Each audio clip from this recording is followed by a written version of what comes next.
तो क्या एक नॉर्मल पेपर पे एक वाटर कलर पेंटिंग कर सकते हैं? तो लेट्स गो ट्राई करके देखते हैं कैसा बनता है। अगर आप मेरे चैनल पे नए हो तो चैनल को सब्सक्राइब जरूर से कर देना ऐसे ही वीडियोस लाने के लिए।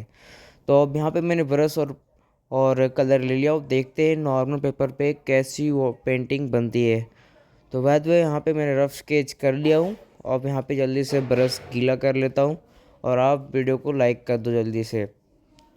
तो यहाँ पे गाइस मैंने स्काई कवर कर लिया, उतना कुछ नहीं, मतलब ठीक ठाक बन रहा है इस पे भी। और इस पे अगर गाइस अब ज़्यादा वाटर यूज़ करोगे तो उतना अच्छा नहीं बन पाएगा, और कम वाटर यूज़ कर करोगे तो ज़्यादा गीला नहीं होगा और थोड़ा अच्छी जो पेंटिंग हो बन के आएगा। आप भी ज़रूर ट्राई करके देखना, ऐसे ही बनेगी, मतलब अच्छी बनेगी। तो उसमें ज़्यादा वाटर यूज़ नहीं करना। तो आप देख सकते हो इतनी अच्छी पेंटिंग बन गया सिर्फ एक नॉर्मल पेज पे।